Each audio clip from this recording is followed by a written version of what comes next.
নমস্কার বন্ধুরা, কিভাবে ঢাকাই পরোটা বানাতে হয় দেখুন আপনারা। আমি এখানে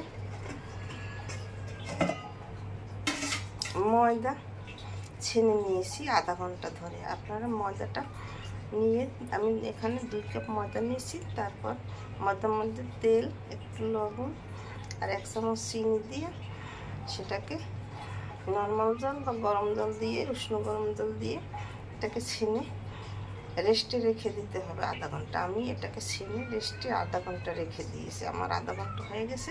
ছানার পরে এর উপর দিয়ে একটু তেল মেখে রাখতে হবে। তারপর এখানে আমি কর্নফ্লাওয়ার নিয়েছি।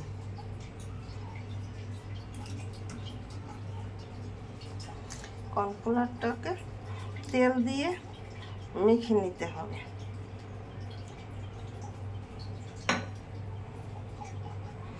এখন এই দেখো কত সফট হয়ে গেছে। তারপর আধা ঘন্টা রেস্টে রাখি সফট। এখন আমি এইভাবে দলা করে লুচির আকার করে একটু বড় শেপ দিয়ে নিতে হবে। তাই দেখুন, এইভাবে আমি সবগুলো বানিয়ে নেব। এই যে লুচির আকার দলা করে নিয়েছি, এখানে তেল দিয়ে কর্নফ্লাওয়ার মেখে নিয়েছি।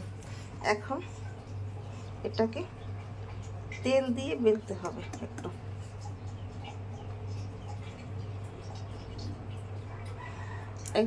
এরকম করে বেলে নেবে সবগুলো।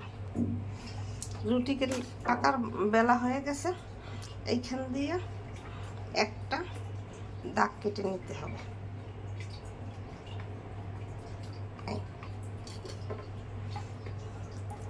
তারপর সেই কর্নফ্লাওয়ার তেলে মাখাটা কর্নফ্লাওয়ারটা এইভাবে পরোটায় লাগিয়ে দিতে হবে।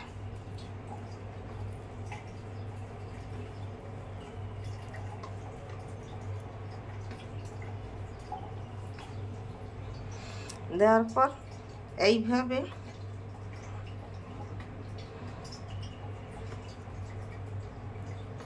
ঘুরিয়ে ঘুরিয়ে শেপ দিয়ে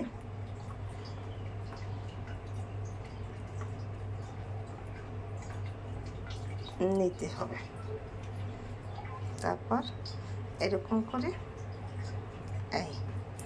এইভাবে শেপ দিয়ে নিতে হবে।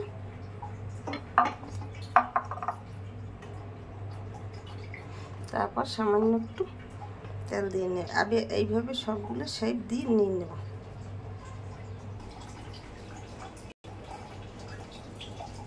আমি এরকমভাবে সবগুলো বেলে নিয়েছি। এখানে আমি কড়াইতে তেল দিয়ে দিয়েছি। তেল গরম হয়ে গেছে। এখন পরোটা ভাজা দিয়ে দেব।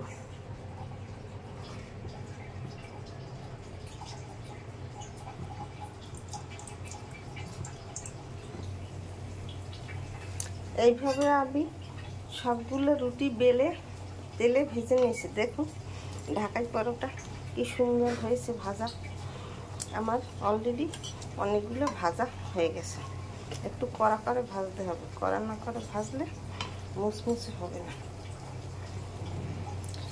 বেশি জাল দিয়ে ভাজা যাবে না, একটু কম আছে ভাজতে হবে। এই দেখুন আমার অনেকগুলো ভাজা হয়ে গেছে। এইভাবে আপনারা ঘরে তৈরি করে খেয়ে দেখবেন। খেতে দুর্দান্ত টেস্ট।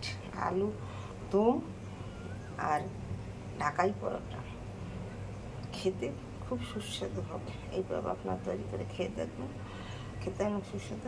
আমার ইউটিউব এবং ফেসবুক সেন্টার লাইক এবং শেয়ার দিয়ে পাশে থাকবেন। ধন্যবাদ। Thank you.